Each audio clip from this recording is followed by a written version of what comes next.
Oi, oi, oi, oi. Um bom dia na paz de Jesus, queridos. Amém. Igreja de Jesus amada, reunida na presença de Deus, corpo vivo de Jesus que materializa o amor do Senhor na terra. Estamos reunidos aqui, queria dar um bom dia para aqueles que nos assistem agora, vão nos ouvir. Boa tarde, boa noite, porque isso também pode ser visto mais tarde, em outros dias, né? A internet está nos possibilitando essa maravilha. Aqueles que estão na tendinha também, um bom dia.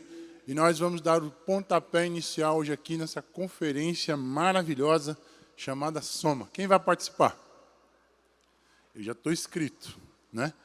Para descobrir os dons, os talentos que Deus nos deu e nós nos colocarmos à disposição do reino de Deus. Coisa maravilhosa é dizermos como Josué: eu e a minha casa serviremos ao Senhor. Amém? Isso é um privilégio, isso é uma graça de Jesus. Então a gente vai dar o pontapé inicial hoje aqui, tratando das motivações e critérios para o exercício dos dons espirituais. Qual é a verdadeira motivação, o que deve estar no meu coração quando eu exerço o dom, o talento, aquilo que Deus tem me dado. No mundo marcado pelo egoísmo, o individualismo, o narcisismo e a vida centrada em si mesmo, nós somos desafiados a pensar a existência para além de nós mesmos. Nós somos seres dependentes, seres que precisam uns dos outros e a razão da nossa vida é para o outro. Na verdade, nós nascemos do outro. Nós nascemos da nossa mãe, do nosso pai. E vamos precisar do outro ao longo da vida e no último momento da nossa vida nós precisamos dos outros. Alguém vai nos carregar, como ao longo da vida nós também somos carregados. Mas nós vivemos essa luta contra o egoísmo e a vida centrada em si mesmo. Um exemplo, né? Quando a gente entra no ônibus, no transporte coletivo, tem um lugar vazio e tem um lugar com uma pessoa. No meu isolamento, no meu egoísmo, eu prefiro lugar onde não tem ninguém, é ou não é? Eu prefiro estar só, eu prefiro o isolamento. E particularmente eu luto contra o isolamento, contra a vida centrada em mim mesmo. Para mim, a comunidade de Jesus é a cura para o meu isolamento. Amém, gente? Viver a igreja de Jesus, fazer parte do reino, é lutar contra o isolamento. E Deus disse na criação que a única coisa ruim no processo criativo, Deus disse que foi o isolamento, a solidão. Em Gênesis 2,18, Deus disse que não é bom que o homem esteja só. Deus está mostrando para nós hoje aqui, não é bom que você viva só. Você precisa do seu irmão, da sua irmã, da sua família. No jornal BBC Brasil, em reportagem de Mariana Alvim, intitulada "Cada vez mais brasileiros veem pets como filhos", reportagem de 14 de janeiro de 2022, a reportagem de Mariana Alvim afirma: o Papa, em seus encontros com os fiéis às quartas-feiras, disse haver um determinado egoísmo em casais que optam por não ter filhos, mas exercerem a pseudopaternidade através dos pets. Assim diz o Papa: esta negação da paternidade e da maternidade diminui-nos, cancela a nossa humanidade. Porque parte de nossa humanidade é viver para o outro, educar o outro, ensinar o outro. A paternidade é assim. Mas nós estamos na contramão dos anos 1983, não sei se aqui, acho que sim, vários eram nascidos, né? 1983, quando foi lançada a música de Eduardo Duzec, "Troque seu cachorro por uma criança pobre". Nós estamos na contramão. Não queremos a criança pobre, nós queremos os pets. Parece que nós preferimos os bichos cujos instintos podem ser manipulados a uma criança cuja vontade precisa ser educada. Isso dá um trabalho medonho, né, gente? Quem é papai aqui, quem é mamãe? educar a vontade, educar para boas escolhas. É difícil, é um trabalho dioturno.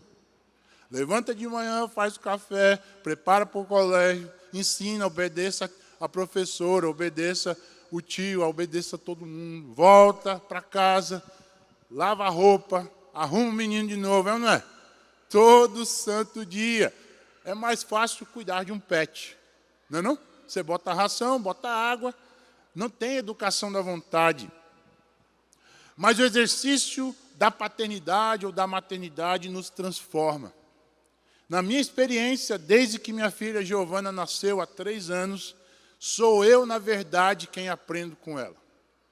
Muito mais do que a ensino. Porque no momento em que eu estou educando a Giovana, eu percebo que assim Deus Pai faz comigo. Quando eu a repreendo, quando eu a ensino, eu percebo que eu estou exercendo um papel divino. É uma representação de Deus para ela. Mas na busca por superar tal narcisismo desta geração, vida centrada em si, nós somos convidados, gente, ao serviço voluntário. Servir, abençoar pessoas. Martin Luther King, pastor batista e pacifista americano, já dizia: se você ainda não achou uma causa pela qual vale a pena morrer, você ainda não achou a razão de viver. Sendo assim, que razão ou propósito valeria a pena para que pudéssemos dar a nossa vida? Que razão para viver justificaria uma razão pela qual pudéssemos morrer? Como bem diz o ditado chinês, se planejarmos para 1 ano, plantemos arroz. Se planejamos para 10 anos, plantemos árvores.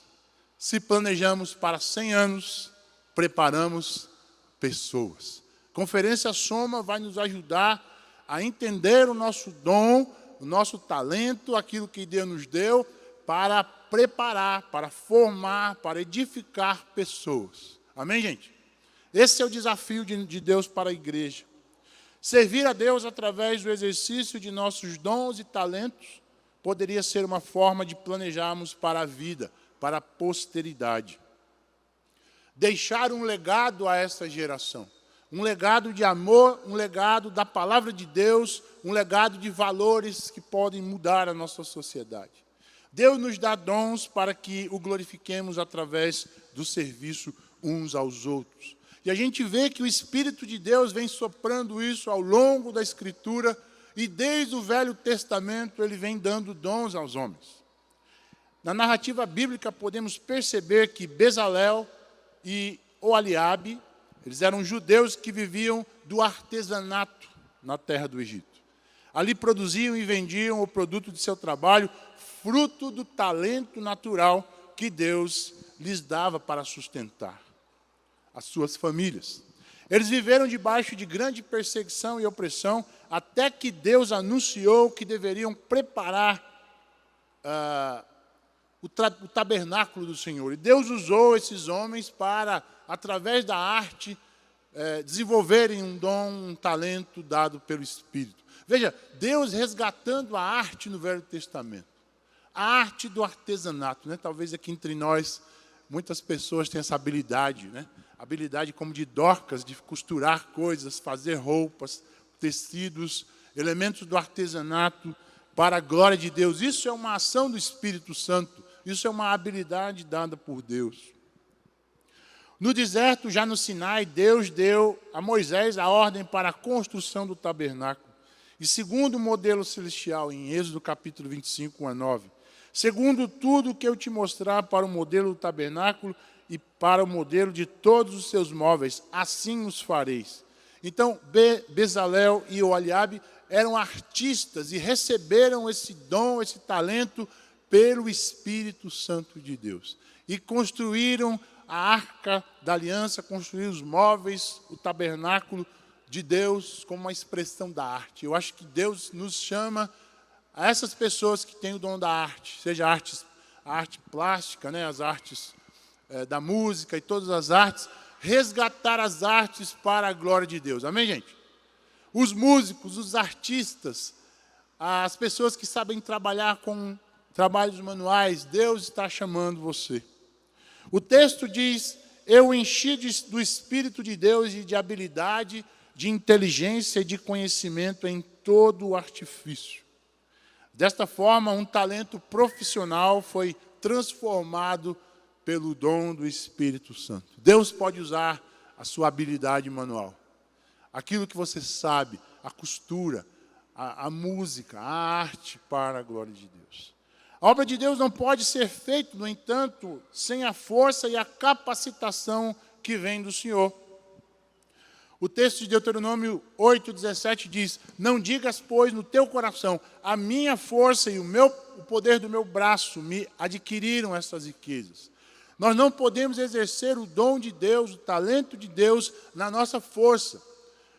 Deus não nos chama a um pedestal onde nós vamos receber um diploma, seremos honrados ou seremos alvo dos aplausos. Deus nos chama a exercer o dom e o talento segundo a sua força e o seu poder. Talentos podem ser usados em proveito próprio, porém os dons são capacitações do Senhor para o avanço do seu reino. E isso visa sempre um fim comunitário, o bem do outro. Em outras palavras, o bem comum. Aquilo que você vai, durante essa conferência, se encontrar, que você vai perceber que Deus te deu, isso não é para o seu benefício próprio, é para a glória de Deus. Amém, gente? Se você canta, toca, se você tem uma habilidade artística, se você sabe escrever, se você sabe ensinar, se você sabe cuidar de gente, tudo isso que você vai descobrir, talvez, né, será para a glória de Deus, será para a honra do Senhor.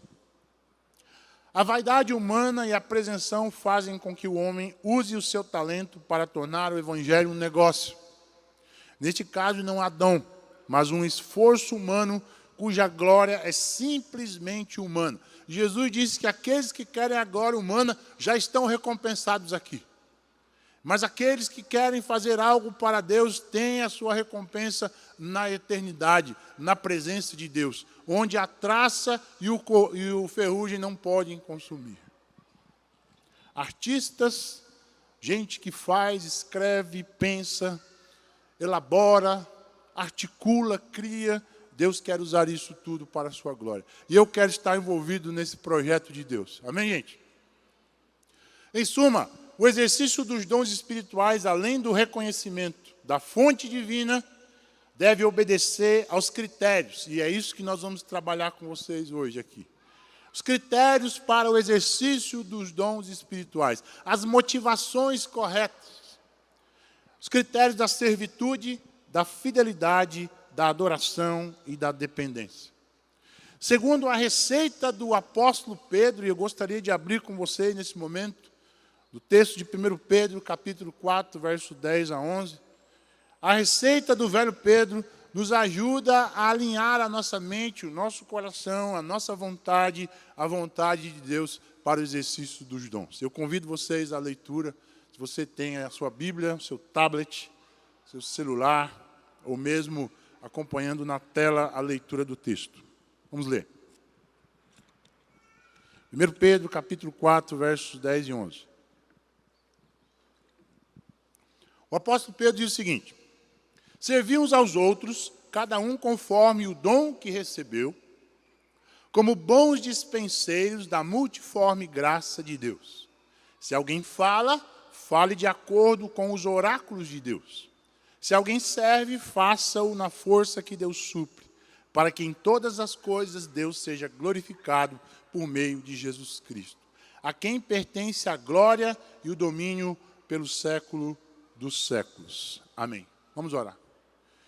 Senhor, nós nos colocamos aqui como Igreja de Jesus, corpo vivo, igreja ambulante que está de casa em casa, reunindo-se na semana e aqui nesse grande ajuntamento. Nós somos teu povo, Senhor, povo resgatado, amado por Jesus na eternidade e cujo povo o Senhor deu uma missão. Amar a Deus sobre todas as coisas, amar uns aos outros e proclamar Jesus através do meu dom, do meu talento, do meu jeito. Eu oro por essa congregação nessa manhã, aqueles que nos assistem, nos ouvem, em qualquer lugar desse planeta. Que o Senhor possa tocar-nos hoje pela palavra e alinhar a nossa mente, a nossa motivação ao serviço de Jesus, do jeito que o Senhor quer. Eu oro isso em nome do teu Filho. Amém. O texto que nós lemos, do apóstolo Pedro, é um texto cuja literatura nós chamamos de carta ou epístola, né? A carta é um documento mais informal, direcionado a uma pessoa, mas a epístola é uma elaboração mais, né, concisa, uma elaboração mais doutrinária e articulada do ponto de vista da linguística e da língua também. É uma carta que visa tratar sobre o sofrimento do povo de Deus, tá? Que vivia as repercussões das atrocidades de Nero. Você pode assistir o filme Nero e você vai ver o que o povo de Deus naquela época passava, né? Os crentes eram levados às arenas para a comida de leões, deixavam os leões uma semana sem comer, e aí os cristãos eram soltados nas arenas. Se eles escapassem, poderiam sobreviver, mas quem é que escapava, né? Os cristãos eram levados também para os jardins de Nero, para serem colocados como tochas humanas. Imagine. E Pedro sofre, e a igreja de Jesus está sofrendo as repercussões da perseguição de Nero. Não era uma perseguição globalizada no império, mas era uma perseguição apenas na cidade de Roma. Ele escreve essa carta, então, para motivar, para dizer para a igreja, para que pudesse suportar o sofrimento. Os crentes foram dispersos, né? O imperador Tito invade Jerusalém no ano 70 e destrói a cidade, e os cristãos são dispersos. E Pedro escreve aos crentes da dispersão, verso 1. Capítulo 1, verso 1. Eu, Pedro, apóstolo de Jesus Cristo, escrevo esta carta ao povo de Deus que vive espalhado nas províncias do Ponto, da Galácia, da Capadócia, da Ásia e da Bitínia. Vocês foram escolhidos de acordo com o propósito de Deus, o Pai. E pelo Espírito de Deus vocês foram feitos um povo dedicado a Ele, a fim de oferecerem a Jesus Cristo e serem purificados pelo seu sangue. Que vocês tenham mais e mais a graça e a paz de Deus. No momento da tribulação, do sofrimento, Pedro resgata a história da graça e da paz de Deus. A graça, o favor que nós não merecemos. E a paz de Deus, a reconciliação que nós tivemos com Ele. Lembra Romanos capítulo 5, verso 1? Justificados, pois, pela graça, o quê? Temos paz com Deus. Então, a justificação nos traz essa paz com Deus. E a Bíblia diz, ainda na carta, no capítulo 1, Pedro resgata a esperança daquele povo no momento do sofrimento. Ele diz que tudo se fez novo. Capítulo 1, verso 1, eles receberam uma nova vida. 1, verso 3, uma esperança viva, uma palavra viva, porque foram colocados no edifício de Deus, cuja pedra viva é o próprio Cristo. E esse amor de Deus que resgatou aquele povo não foi por outro motivo a não ser para que eles pudessem serem chamados para uma missão. Eles são templo, eles são raça, eles são reino, nação e povo de Deus. 1 Pedro 2,9 nós conhecemos. Nós fomos chamados por Deus para sermos sacerdócio santo, povo escolhido de Deus, a fim de anunciar as virtudes daquele que nos chamou das trevas para a sua luz. E na carta, até o capítulo 3, ele fundamenta a doutrina da graça, a doutrina do amor de Jesus que nos resgatou, para daí então, do capítulo 3 até o último capítulo, estabelecer a vida prática, a vida dos casados, o dever de fazer o bem, o abandono da vida antiga, e aí então no capítulo 4, o texto que nós lemos, as motivações corretas para o serviço no reino de Deus. Vamos elaborar cada uma dessas características aqui. A primeira característica ou motivação que nós devemos ter ao pensar no exercício do dom é a servitude. Verso 10, servir uns aos outros. É a palavra diaconuntes do grego. Do verbo diaconel, daí onde vem a palavra diaconia. Né? Que a gente entende às vezes como um ofício dentro da igreja, mas na verdade diaconia é uma função dentro da igreja de Jesus, cujo todo crente é um diácono.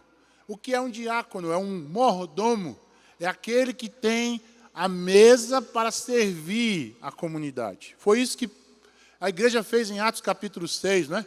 O problema das viúvas, Deus chama alguns cheios do Espírito Santo para servirem a mesa. Literalmente aquele que espera a mesa. E particularmente o verbo diaconel, a palavra diaconia, tem a ver com o escravo que espera o convidado. Olha só. Não é uma condição de exaltação a diaconia. A diaconia é uma condição de servitude. Eu sou um escravo que estou à mesa esperando os convidados. Amém, gente? Nós somos esses. Nós estamos à mesa de Jesus, esperando os convidados. E muito mais do que esperar os convidados, nós vamos buscar os convidados para a grande ceia do Senhor. Mas Jesus não nos chama ao exercício do poder através dos dons. Ele diz que nós devemos servir. Mateus capítulo 8, verso 15. Mas Jesus tomou pela mão, né, a sogra de Pedro, e a febre deixou. E se levantando e passou, então, ela passou a servi-lo. As pessoas que passam pela vida de Jesus e experimentam os milagres, muitas delas não voltam para agradecer e não servem ao Senhor Jesus. Lembra dos leprosos, dos 10 leprosos? Todos foram embora, apenas um voltou para agradecer. Será que nós somos esses ingratos que receberam o amor de Jesus, estamos agregando, represando o conhecimento, represando a vida de Jesus? Deus nos chama a nos colocarmos à mesa. Ele nos chama à servitude da diaconia. Em 1 Timóteo capítulo 3, verso 8 a 10, Paulo diz: semelhantemente quanto aos diáconos, é necessário que sejam respeitáveis, de uma só palavra, não inclinados a muito vinho, não cobiçosos de sorte da ganância, conservando os mistérios da fé com a consciência limpa. Também sejam esses primeiramente experimentados, e se mostrarem irrepreensíveis, exerçam o diaconato. Em Atos capítulo 6, a diaconia foi uma função estabelecida para servir a igreja do ponto de vista social. Ao longo da história, a diaconia se torna um ofício. Mas a Bíblia apresenta a diaconia como uma função de todo crente. Todos nós somos diáconos, dispenseiros, mordomos. Todo crente precisa colocar o seu dom e o seu talento a serviço do corpo de Jesus, para a evangelização e a edificação do corpo de Cristo. Em Gálatas capítulo 5, verso 3, nós somos chamados à liberdade, não para dar lugar à carne, mas antes para sermos servos uns dos outros em amor. Amém, gente? Servir. Numa sociedade onde nós somos convidados pela publicidade, pela mídia, a uma vida em si mesmada. Eu acho até interessante quando a gente coloca os adesivos nos nossos carros, né? Propriedade de Jesus. O que significa isso? Você colocar um adesivo no teu carro dizendo que é propriedade de Jesus. Alguns colocam assim: foi Deus quem deu, não é não? E aí? Se um irmão precisa dar carona, você nem pensa nisso, né? Deus está nos chamando a ver o que nós temos, o que Ele tem nos dado, para que a gente seja um bom dispenseiro do reino de Deus. 1 Coríntios capítulo 12, verso 7, a manifestação do Espírito é concedida a algum, visando um fim proveitoso. É para algo, é para uma finalidade, e a finalidade é a glória de Deus. Em Marcos 10, 45, nós temos aquela grande coisa que uma mãe sempre quer para o seu filho. A mãe de Pedro, Tiago e João né? Pediram o lugar de Jesus à direita e à esquerda quando ele fosse exaltado. Olha só, a mãe que quer garantir o futuro do seu filho, não é? A mãe de Tiago e João queriam garantir um futuro maravilhoso, já que Jesus é o Messias, ele vai ser glorificado. Arruma um lugarzinho para o Pedro, para o Tiago e para o João, ali do seu lado. Jesus disse: vocês não sabem que essa exaltação vai me custar a cruz. Essa exaltação vai me custar o sacrifício. E na verdade não existe, gente, não existe honra sem humilhação. O senso comum diz que não tem sucesso sem trabalho. Só no dicionário que isso funciona, né? Que o sucesso vem antes do trabalho. É dedicação, é luta, é sacrifício. De maneira nenhuma a glória precede a dor, o sofrimento. E eu me lembro da canção de Asaf Borba, quando ele diz que melhor é dar do que? Como Jesus, assim quero ser, dar a quem pede, ao que tem fome. Contudo, é possível dar sem amar, mas é impossível amar sem dar. Amém, gente? Amar sem dar não é possível. Eu gostaria de chamar um vídeo aqui de um filme muito interessante.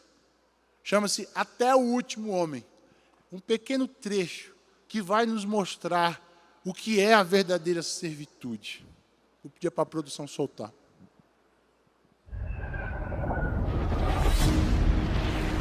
What the hell is your delay, Captain? We're waiting, sir. Waiting for what?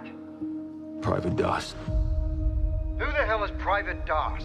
I always dreamed about being a doctor, but didn't get much school. I can't stay here while all them go fight for me. Don't you figure this war is just going to fit in with your ideas? While everybody else is taking life, I'm gonna be saving it. And that's gonna be my way to serve. This is a personal gift from the United States government designed to bring death to the enemy. Oh, I'm sorry, Sergeant. I can't touch a gun. You don't kill. No, sir. You know, quite a bit of killing does occur in war.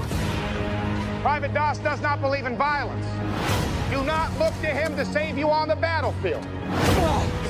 I don't think this is a question of religion. I think this is cowardice. I fell in love with you because you weren't like anyone else. You're saying you could go to prison. But I don't know how I'm gonna live with myself if I don't stay true to what I believe.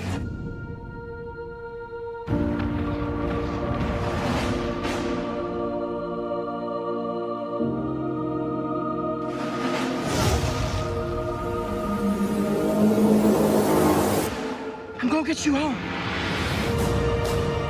Who did this? That's the coward. We have to go back up tomorrow. And they're not gonna go up there without you. Help me. You'll have to trust me. Please, Lord, help me get one more. Help me get one more.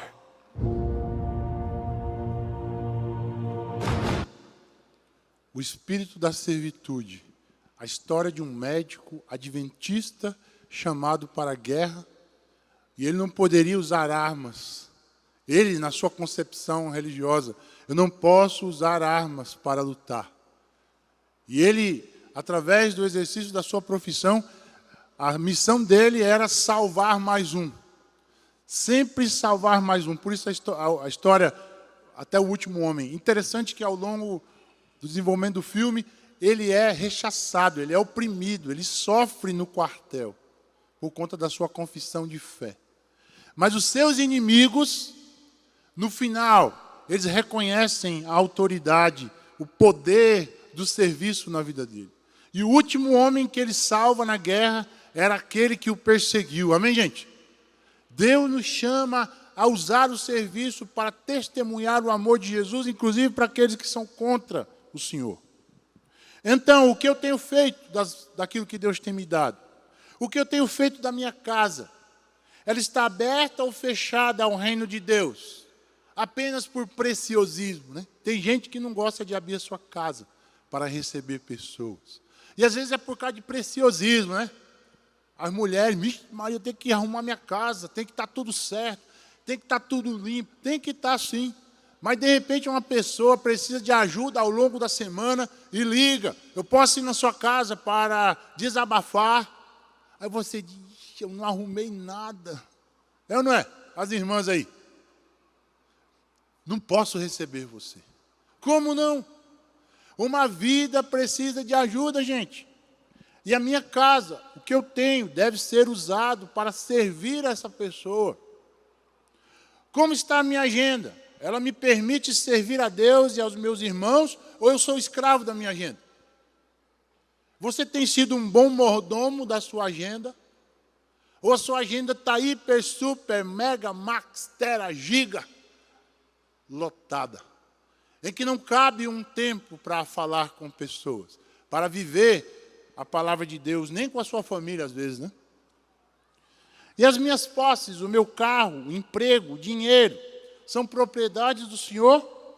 Entendo que Ele me faz mordomo fiel das suas coisas. Deus está querendo fazer uma reviravolta na minha cabeça ao longo dessa conferência. E realocar, redesenhar os valores e os princípios da minha vida, para que o que eu tenho, o que eu sou, seja colocado ao serviço do Senhor. Em segundo lugar, requer dos dispenseiros, dos mordomos, dos servos, a fidelidade. Como diz o texto, bons dispenseiros, almoxerifes da graça de Deus. É como se nós tivéssemos uma grande dispensa e nós, como mordomos, vamos servir a comunidade, a dispensa da graça. Do grego original, kaloi oikonomoi, bons mordomos. Muitas vezes o termo era usado, né, como mordomo de uma casa, e geralmente era um escravo liberto, esse mordomo. Ou seja, alguém que alcançou por algum motivo a graça de deixar de ser escravo para se tornar livre. Nós, mordomos de Jesus, éramos escravos do pecado, escravos de uma vida centrada em si, mas Deus nos deu uma motivação real para a vida. Viver a palavra de Deus e servir uns aos outros.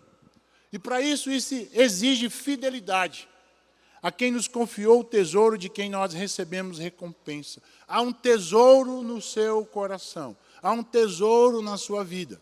Há algo que extrapola a sua vida, que precisa ser anunciado, precisa ser muito mais do que com palavras, mas com vida ao seu vizinho da esquerda, ao seu vizinho da direita, ao seu condomínio, às pessoas do seu trabalho. Nós temos que ser dispenseiros do Senhor. E esse tesouro está em nós, Paulo diz, em vasos de barro. 1 Coríntios capítulo 4, verso 1 a 2. Vocês nos devem tratar como servidores de Cristo, que foram encarregados de administrar a realização dos planos secretos de Deus. O que se exige de quem tem essa responsabilidade é que ele seja fiel ao seu Senhor. Amém, gente? Fidelidade àquilo que Deus tem te dado. O que Ele tem te dado? Qual é o dom? Qual é o talento? Você tem sido fiel? Eu tenho sido fiel? Ou nós estamos negligenciando o dom de Deus? Ou nós estamos, como na parábola dos talentos, enterrando o dom de Deus? Não, deixa para lá, deixa para outro. Outro faz. Nessa história de outro faz, ninguém faz. Não pode enterrar aquilo que Deus nos deu. Eu preciso usar para a glória de Deus, com fidelidade. O texto de Paulo, em 1 Coríntios 4, diz que nós somos ministros de Cristo, servos de Jesus. E nós precisamos ser encontrados fiéis, precisamos ter responsabilidade com o que Deus nos deu. Se eu tenho o dom, por exemplo, o talento da música, eu preciso estudar, eu preciso conhecer mais, eu preciso me preparar, e eu preciso ser fiel àquilo que Ele tem me dado. Responsabilidade. Para que o nome de Deus seja glorificado naquilo que Ele me deu para fazer. Amém, gente? No reino de Deus, a placa de não há vagas não existe, né? Sempre haverá vagas, como a gente diz aqui na igreja, sempre haverá portas abertas. Nós fomos servidos por Jesus e não temos nada além daquilo que Ele nos entregou. Como ensino, como exemplo, como doutrina, como conduta, como valor e como princípio. Ser fiel é reconhecer o que temos e que o que temos não nos pertence. Que triste ver um vaso sendo usado para desonra. Talentos artísticos, músicos, que usam às vezes o seu talento, não para Deus. O talento é de Deus e fica bem honrá-lo em tudo. Como fica bem colocar o talento para a ação do Espírito, que dele utiliza para veicular um dom, e a graça de Deus vai alcançar as pessoas através desse exercício. Não despreze, contudo, os pequenos começos. Se você está engatinhando aí no serviço, começando a fazer algo, e está começando a dar errado, não pare. Não, eu vou desistir. Talvez essa conferência é para reanimar o seu coração e dizer que você não pode desprezar os pequenos começos. Mulheres à beira de um rio em oração, e o Evangelho atravessa o Oriente para o Ocidente. A igreja de Filipos começa com mulheres sentadas à beira de um rio. Amém, gente? Não despreze os pequenos começos. A grande fidelidade a Deus se demonstra nas pequeninas coisas de São Francisco de Sales. E então, como eu tenho lidado com o desafio do serviço ao Senhor em meu grupo de relacionamento e no trabalho com as gerações? Estou pensando em desistir? Ou entendo que, como Kleber Lucas diz, o sol não parou de brilhar só porque a terra escureceu? As coisas estão dando errado. Os irmãos estão com problema. Tem um que separou, tem um que quer ir embora, tem um que está no mundo, está na igreja e está no mundo. Tem gente que está falando mal uns dos outros no GR. Tem gente que está com problema, tem gente que está doente. Irmão, não dá para liderar esse GR mais não, está complicado. Deus está dizendo que nós precisamos ser achados fiéis. Amém, gente? Fiel. Se está difícil, peça ajuda a alguém. Alguém mais maduro para ajudar, para conduzir. Mas o povo de Deus não pode esquecer, nós não podemos esquecer, de que administrar pessoas, gente, é administrar crises. O seu GR, a sua vida, a sua família, nunca será retilínea, nunca será o país da Alice das Maravilhas. Administrar pessoas é administrar crises. A vida nunca será retilínea de pleno bem-estar. Quando acharmos que encontramos as respostas, Deus vem e muda as perguntas. Para que a nossa dependência seja dele e que o nosso equilíbrio emocional não venha das situações equilibradas do ponto de vista externo, mas dentro de nós. Deus está nos chamando para o equilíbrio emocional e para o serviço fiel à Igreja de Jesus. A fidelidade é uma virtude aprendida quando colocamos o dever sempre acima do prazer. Não é a manifestação de mera emoção, mas de caráter forjado a partir da obediência à palavra de Deus. E em terceiro lugar, devemos servir ao Senhor para que em tudo Ele seja glorificado. Ainda no verso 11. A glória trata da reputação do crente em Cristo, no exercício dos dons dos seus espirituais. Em João capítulo 5, verso 44, Jesus disse que os judeus recebiam a glória uns dos outros. Não é essa glória que nós vamos receber. Nós temos que fazer, como Paulo disse em 1 Coríntios 10, 31. Quer comais, quer bebais, façais tudo para a glória de Deus. Da mesma forma, em Colossenses 3,17. Tudo o que fizerdes, seja em palavras ou em ação, façam em nome do Senhor e dê graças por Ele. Como os 24 anciãos diante do Senhor, nós entregamos as nossas coroas, os nossos dons, dizendo: Tu és digno de receber glória, honra e poder, pois criaste todas as coisas. Por Tua vontade elas foram criadas. Adoramos a Deus reconhecendo quem Ele é e o que Ele tem feito por nós. A gratidão verdadeira motiva o exercício do dom espiritual, que nos faz sair da letargia de uma vida centrada em si para a adoração do Senhor. Martin Luther King disse: a coroa que nós teremos um dia, gente, de modo nenhum precede a cruz que nós carregamos. A cruz que nós carregamos precede a coroa que um dia vamos receber. Devemos reconhecer, portanto, que aquilo que é alvo do nosso tempo, recurso e amor, é o nosso Deus. Pois o homem é escravo daquilo que o domina. Qual é o seu Deus? Qual é o meu Deus? O que governa o meu tempo, o meu dinheiro? O que povoa a minha mente? Em que tenho colocado o tempo e o dinheiro? Nossa vida inteira consagrada a Deus, a expressão de adoração que exala ao Senhor a vida que Ele tem nos dado. Vida inteira que parte e se reparte uns pelos outros. E por fim, para encerrarmos, devemos fazer isso tudo na força que Deus supre. Porque tanto o querer como o realizar vem de Deus. Eu costumo dizer que o exercício do ministério é 50% Deus agindo em nós, para 50% Ele agir através de nós. Deus em nós, Deus através de nós. Depender de Deus não é ser passivo, então, na condução de nossas vidas e ministério. Parafraseando Lutero, é orar como se tudo dependesse de nós. Mas, quer dizer, tudo se dependesse de Deus. E servir como se tudo dependesse de nós. O dom e o doador estão aqui nessa comunidade hoje pela manhã. Estejamos à disposição do seu reino no lugar certo, na hora certa, do jeito certo e com as pessoas certas. E com o coração certo também. Para terminar, gostaria de chamar a banda e nós vamos concluir. Em suma, sirvamos uns aos outros com talentos, dons e recursos que Deus nos dá, a servitude.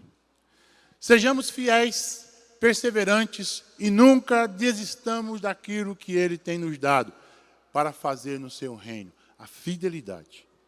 Tudo o que somos, o que temos, deve ser expressão dessa gratidão em adoração. Tudo, gente, tudo que eu tenho e sou, deve ser colocado ao serviço de Deus. E por fim, no exercício dos dons, lembremos que o ministério é 50% Deus em nós, para ser 50% Deus através de nós. Se você está se sentindo incapaz, desanimado, cabisbaixo, está tendo problemas no exercício do seu dom, no serviço, o GR está com problemas, a vida, você está se sentindo desequilibrado, entenda que não é na sua força, não é por força nem por violência, mas é pelo Espírito de Deus. O Espírito de Deus está levantando a sua igreja com força, com o dinamis do Espírito, para levantar, usando os seus dons, os seus talentos, as artes, a música, a comunicação, o ensino, o cuidado, para a edificação da igreja de Deus, para a edificação do corpo de Cristo, para que nós possamos juntos nos edificar, para juntos evangelizar e salvar, e como diz o pastor Armando, resgatar fortaleza para Jesus. Amém, gente? Quem está disposto? Eu estou disposto. Eu quero ser parte desse projeto. E, por fim, termino a minha palavra nessa manhã com uma frase de Henry Nouwen, um professor da Universidade de Chicago, que deixa a sua profissão por um tempo para cuidar de um paraplégico. Que projeto, né? Deixar a vida para tirar férias para cuidar de um paraplégico. No livro Jesus que eu nunca conheci, ele diz que nesse exercício de tirar férias para cuidar de um paralítico, um paraplégico, chamado Adam, ele diz, na verdade não fui eu quem dei, fui eu quem recebi. E ele diz que aquilo que nos torna humano não está na nossa cabeça, mas no coração. Não está em nossa capacidade de pensar, mas na capacidade de amar. Deus está querendo nos levantar, trabalhando os valores, a motivação certa, para a capacidade de amar uns aos outros e resgatar vidas, até o último homem. Amém, gente? Gostaria de que nós pudéssemos orar e depois vamos cantar para finalizar. Gostaria de que você fechasse seus olhos um pouco e pensasse o que você tem feito com o que Deus tem te dado. O que você tem entregado a Ele? Tem entregado o melhor ou a sobra do seu tempo? Enquanto nós cantamos, vá pensando sobre isso para que a gente possa terminar e orar.